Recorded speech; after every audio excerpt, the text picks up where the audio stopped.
Hello, everyone, and welcome to the Anti-Doping Podcast, brought to you by the Partnership for Clean Competition. I'm your host, Dr. Marie McNeely, and today we are joined by our guest, Dr. Lori Bestervelt. Listeners, Lori is Senior Vice President of Certification Services at TruShield Certified and a member of the PCC's Scientific Advisory Board. She was previously Chief Science Officer at NSF International for 22 years, and she has over 2 decades of experience in sport certification programs. And listeners, we're thrilled to welcome her back to the show. But if you missed our prior interview with Lori, definitely go back and check out episode 37. It's a good one. And today we are going to be focusing more on TruShield and Lori's work there. So Lori, thank you so much for joining me today. How are you? Hey, I'm great today, and I really appreciate the opportunity to come back and be on another podcast for the PCC. And I'm thrilled and excited to talk about TruShield Certified. Well, we are looking forward to learning more about you and what you've been up to over the years since our previous interview. But let's maybe first talk a little bit more about your background with sports certification programs. I gave our listeners just a short teaser in our introduction there. So as you mentioned, I spent 20 some years at NSF International. And while there, I was able to create NSF 173 for dietary supplements and Cert for Sport. And I also spent those years creating other standards and certification programs, really all in the name of protecting public health and making sure that companies have a tool to use to help them make safer products for consumers.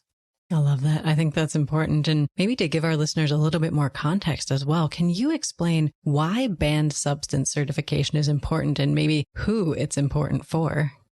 I would say that banned substance certification serves several critical purposes. And when you ask who is this important for, I think there's several stakeholders that come to mind for that.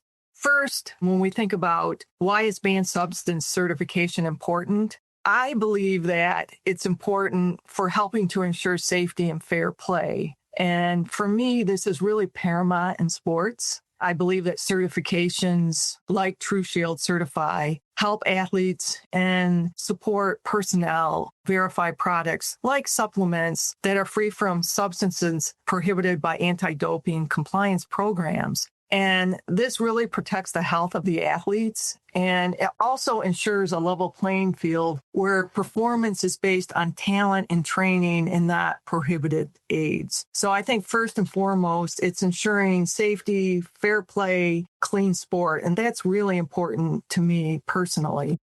Who is this important for? If we move on, I think it's important for the athlete.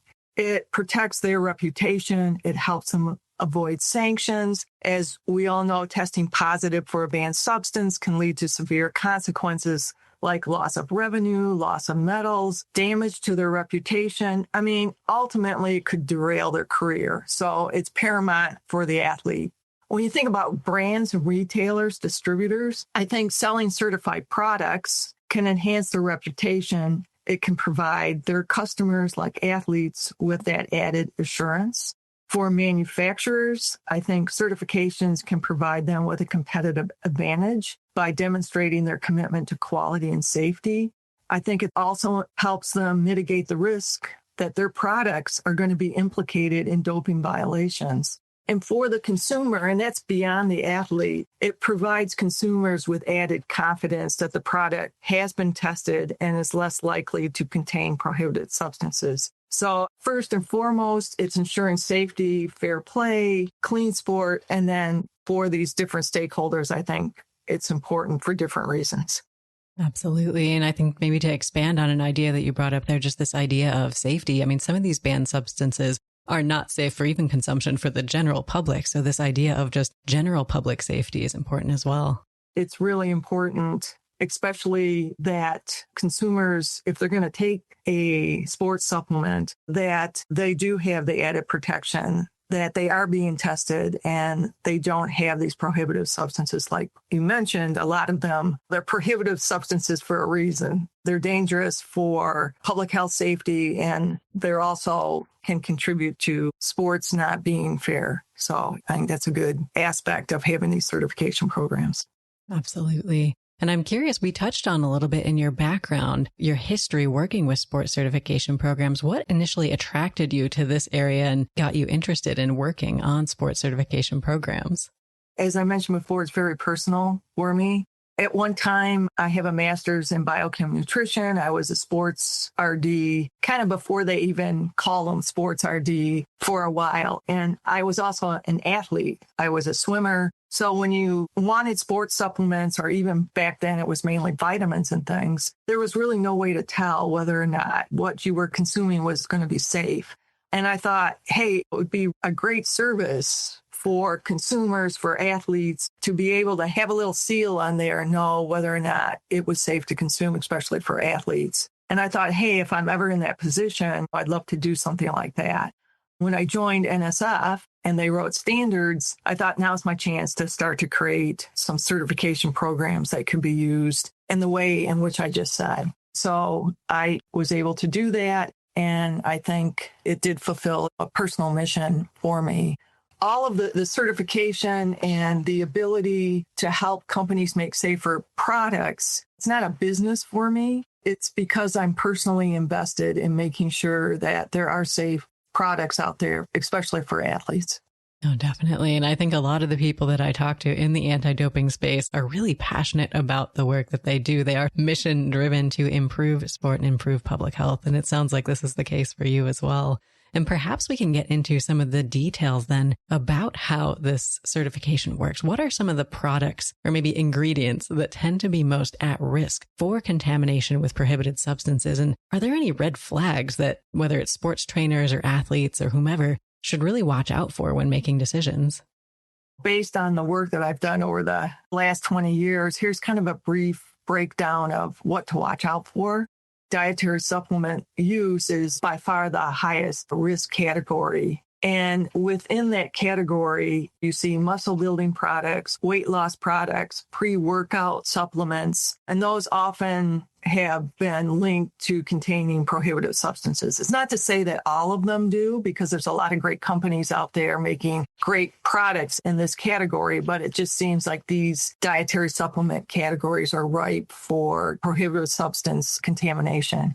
Additionally, I would say also that herbal supplements, I don't think people know they often contain naturally occurring banned substances. It's just part of the botanical. So you need to watch out for that and kind of know which botanicals might contain which banned substances. I think it's important that if you're using herbal supplements, that you look for a banned substance testing program associated with that product. So I think those are the categories that first kind of come to mind. But additionally, I would say we're seeing other categories pop up there. One is compounded medications, and these are custom-made drugs prepared by a pharmacist. And I think we're seeing more and more of that out there. So having compounded medications tested, if you're going to use them, and sometimes athletes need to use them, that those get tested as well for banned substances. You just don't really know what could be in some of these compounded medications. I think also products sourced from unreliable or unverified sources.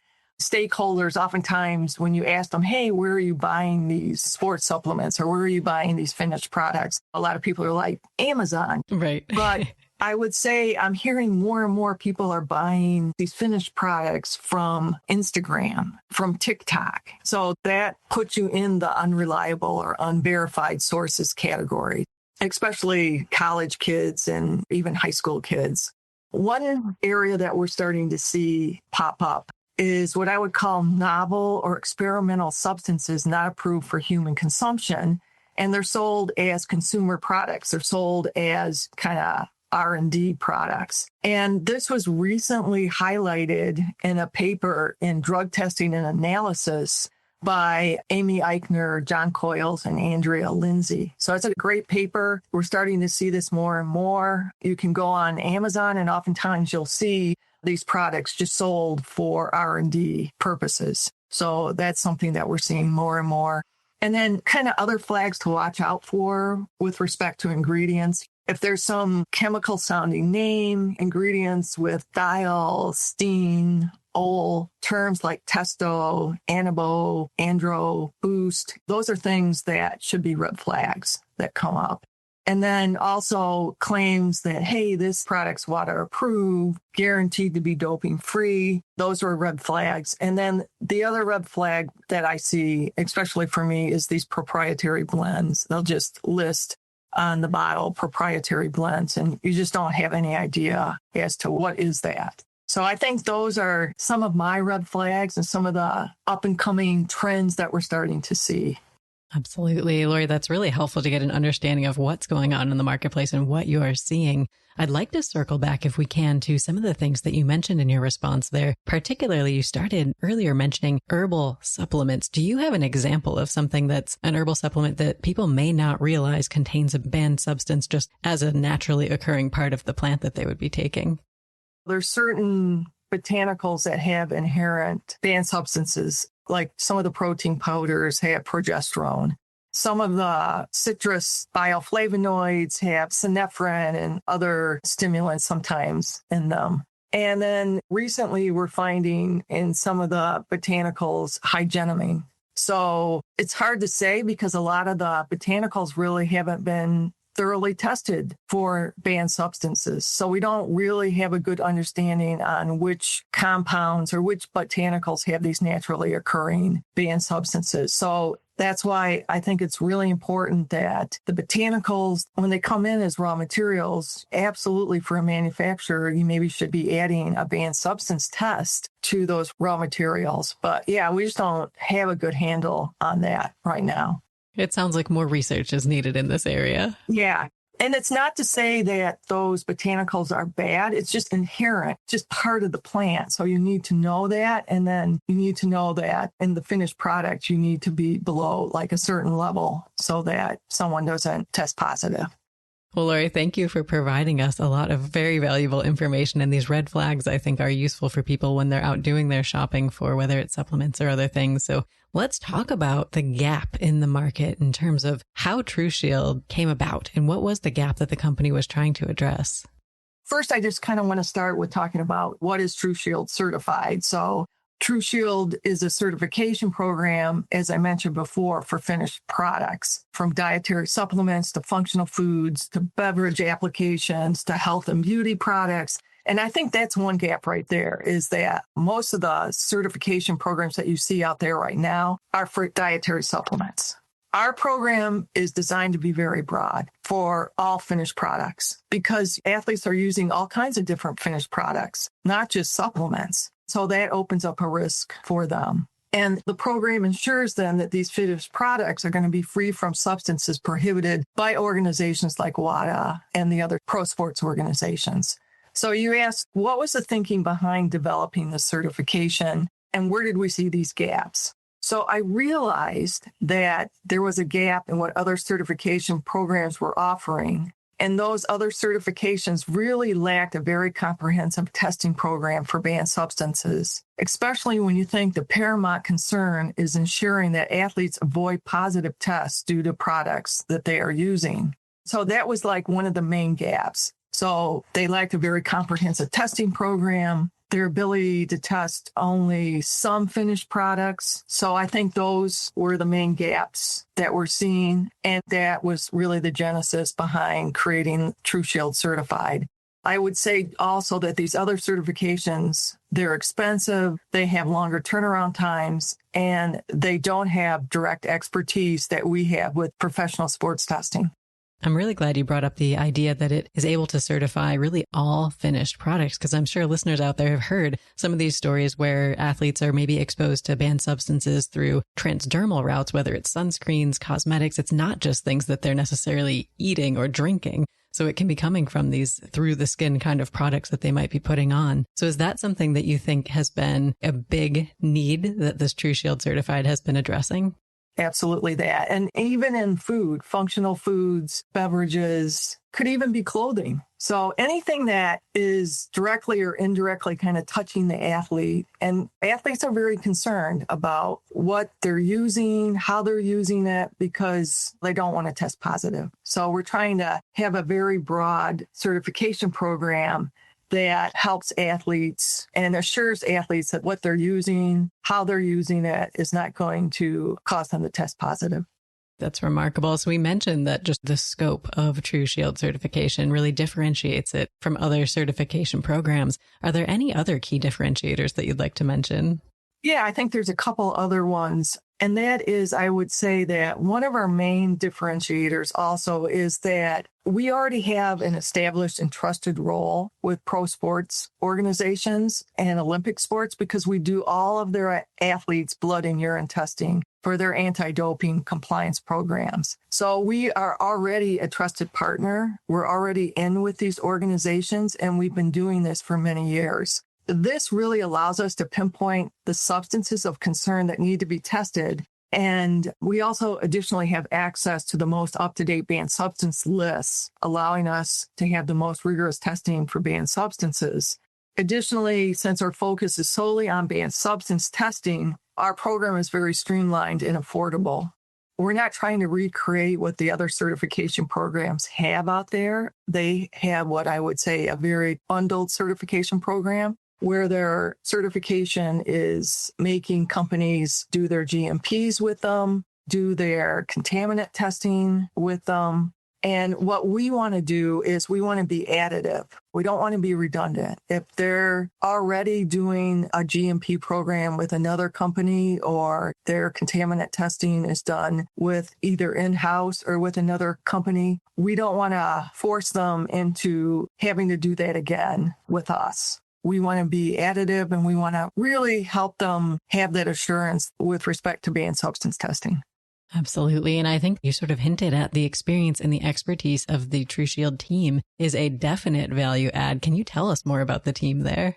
Absolutely. So all our scientists are anti-doping scientists, and they've been doing this for many years. With respect to TruShield, we're part of Eagle Diagnostics, which is a spinoff of the Smyrtle Laboratory out in Utah, but everything kind of run through that entity, Eagle Diagnostics. So the whole genesis of Eagle Diagnostics and TruShield is predicated on all the great experience that the Smyrtle Lab has had in the anti-doping world. Absolutely. And I think the Sports Medicine Research and Testing Laboratory there in Utah, the Smyrtle Lab, is a trusted partner in this case for this particular company. So I think that's wonderful. And just kind of browsing through the TruShield website, I see that the website mentions that TruShield tests for over 400 banned substances, which I think is remarkable. Can you maybe elaborate on what this means? As you mentioned before, we're analyzing for the presence of over 400 substances. I think right now we're up to over 500. Oh, wow. So it's a combined list of substances prohibited by pro sports organizations, the WADA banned substance list, and the Amazon adulterant list. I also want to mention that it's lot by lot testing, and the lab is ISO 17025 accredited. And as I mentioned before, it's designed to complement a company's other testing. So it's designed to complement, but not duplicate their GMPs, their label claim verification, their contaminant testing. So as I mentioned, we want to be additive, and our program adds that specific layer of assurance with banned substances. Fantastic. So let's talk about the process then. If someone has a finished product and they want to get it certified through TruShield, how does that process work? I think the first step is really contacting TruShield and having a conversation with me. And in part, I want to understand the product that they're manufacturing and selling, understanding how they're manufacturing it, the formulation, but also their goals too. What are their goals with respect to banned substance testing? We want to align with the company's goals as well. Then they would just send their product to the lab, and the lab would test the 400 plus substances that we have and then send a test report back to the company with pass fail. If it passes, then we would send like a licensing agreement with the company to use our logo. And then we would put the product in the lot up on our website, and they could use the logo of the product that had been certified. Excellent. And what is the usual time frame for how long this process would take? So once the company ships their products to the lab and the lab receives the products, we have a turnaround time of 10 days, testing and then sending back the test report. So it's pretty short turnaround time for them to get certified. I think that's fantastic. And you mentioned previously that it is kind of a lot by lot certification. So it's not a one and done thing. For many of these companies, what is the lot size? How are they managing that, continuing that certification and keeping it up to date? Different companies have different strategies with respect to manufacturing lots. Some do small lots monthly. Some manufacture one big lot for the year. So it just depends on their workflow and their strategy. And we're able to work with them on either strategy. That makes sense. And we talked about how TruShield is an addition to some of these other certifications that products may have or companies may have. So can you talk about what differentiates TruShield and why you think people should absolutely add this to the certifications that they may already be going through? Yeah, sure. So I think the certification is important, especially if you are selling to athletes. Our differentiator is that we have the most rigorous substance testing program out there. So if you want to make sure that what you're selling to an athlete is not going to cause them to test positive, then I think it's important to try to get this certification. Again, we're not trying to duplicate GMP's label claim verification or contaminant testing. Our program has been created to add that specific layer of assurance with banned substance testing. So companies seeking that should check us out. Definitely. And I think this idea that you need to ensure that other companies are aware of and understand the value of these TruShield certifications is part of the equation. The other part of the equation is athlete awareness or trainers or coaches. So how much awareness is there for some of the banned substances out there among athletes, for example? I would say there's quite a bit of awareness for athletes. I would say the pro sports leagues and USADA, they have really good education programs for their athletes on banned substances and supplements. And they've had those for a number of years. But, and that's a big but, there are so many products on the market now, and even more coming to the market daily. When I look at the number of products in the market, if I compare it 5 years ago, go back 10 years ago, there's no comparison. This also includes new ingredients as well. So all of these new things coming on to the market daily and the new ingredients, it's easy to be at risk for testing positive. Additionally, more often than not, I would say that label claims, supplement facts, panels, they don't always reflect what is actually in the bottle. And there are some certification programs that are centered around that. But I will say that the only way to know if there's a banned substance is to do the testing. You can't look at the supplement facts panel. You can't test to say, hey, what's in the bottle is actually in there. The only way to know whether there's a banned substance is to do the actual banned substance testing and make it as comprehensive and rigorous as you can. I would say also that awareness for high school and college athletes and some of these emerging pro sports is still lacking. And I think having robust educational programs for those sectors going forward, I think would be very important. Absolutely. And I think you brought up such a good point that you can't necessarily just look at the label and determine something's safe based on, the claims and ingredients even sometimes that are listed, because things may not be included. And I know oftentimes, even with these novel or experimental substances that you mentioned previously, it's in very small text in a corner in an otherwise very normal supplement looking label that they may have. Yeah, absolutely. I mean, even if you're testing to make sure that what's on the label is actually in the bottle, that may or may not tell you whether you have a banned substance, because you might not be running those screens. So if you want that assurance, the only way to know is to really do the banned substance testing. So is this something where you're working to raise awareness among athletes for TruShield certification as well? Absolutely, because I think that's one thing they don't know. And then when you talk about the botanicals or the naturally occurring banned substances that are in botanicals, that's another area that people often don't know about. Definitely. And I think another key component of the program is this idea of being able to safeguard a manufacturer's brands, because some of these good guys in the business, if you will, they don't want to be including prohibited substances, but these contamination scenarios may occur. So how educated are brands and manufacturers that you're working with on banned substances? I would say, first of all, there are many ways contamination can happen. And it's complex in part because there's a complex supply chain associated with these products. there are many brands that have a very deep understanding of their supply chain, of where contamination might occur, including banned substances, and they are doing a lot to really safeguard their products. But even having said all of that and acknowledging that, those products sometimes test positive for banned substances. For example, I brought up the botanicals, the naturally occurring banned substances. If you're not testing your raw materials, you may not know. So I would say that good manufacturers and brands are doing as much as they can, but it goes back to what I was saying before. Unless you're actually doing the banned substance testing, you just don't know. And the supply chains are very complex, especially if you're sourcing from Asia or from other parts of the world.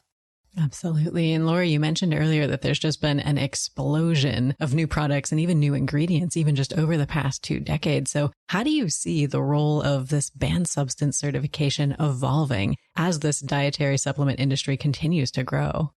For me, incorporating the use of new technologies like AI, digital platforms with traceability and transparency capabilities, development of new sophisticated testing capabilities for better detection, better mobile apps. I would say these are some of the up and coming technologies that we're starting to see. And I want to give a plug to the PCC.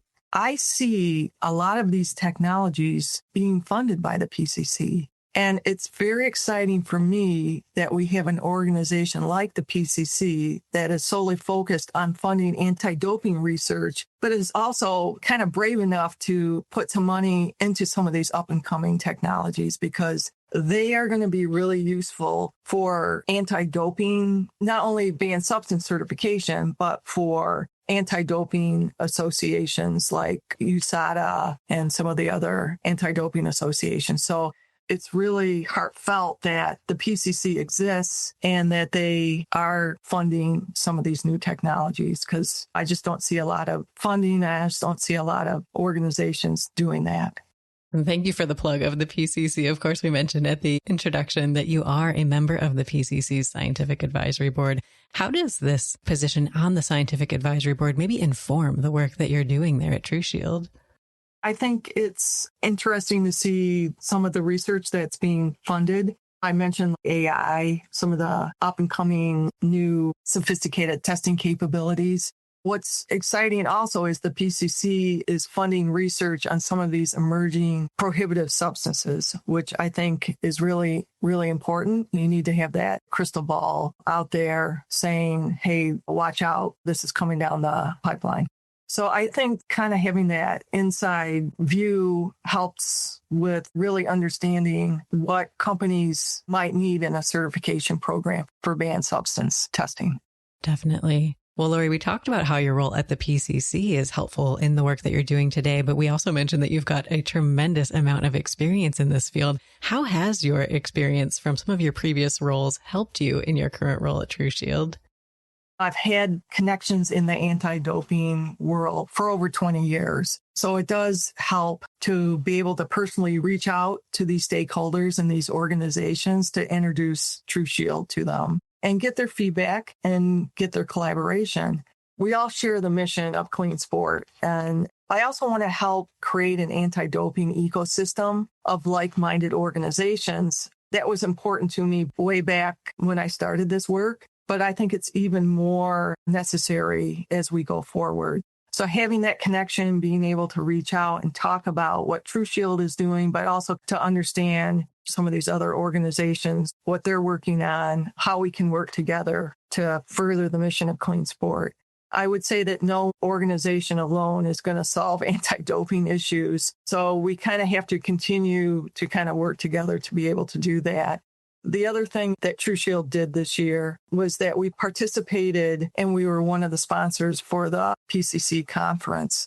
And that was just a fantastic conference. The science that was presented there was awesome.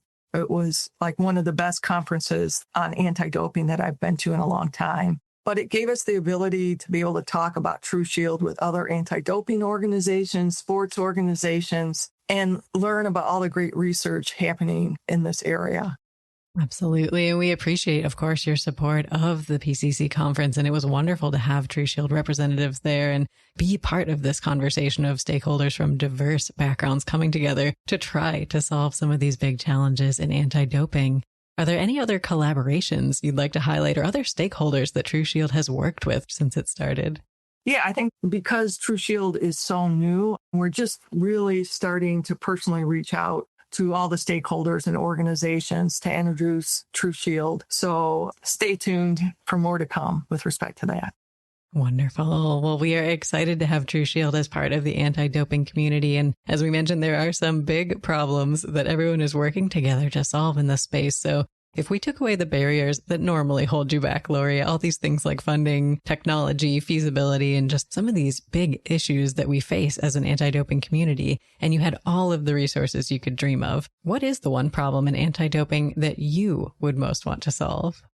I mean, I think my dream is to have clean sport where people are assured that when they do compete, that no one's cheating. That's the vision. And I think everyone's kind of working towards that.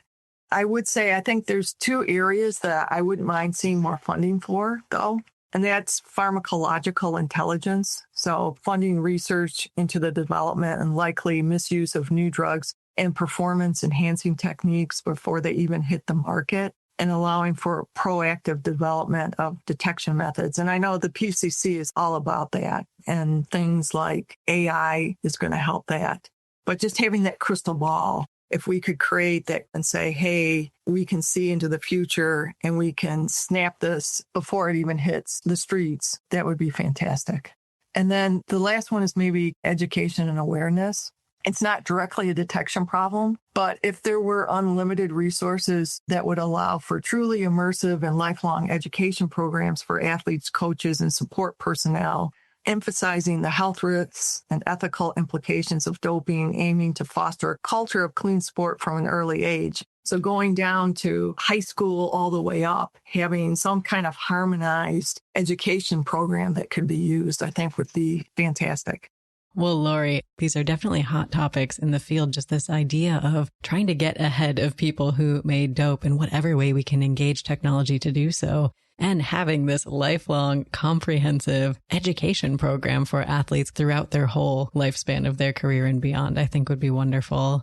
Well, if you've piqued the interest of our listeners and they want to learn more about you and the amazing work that TruShield is doing, what is the best way for them to get more information?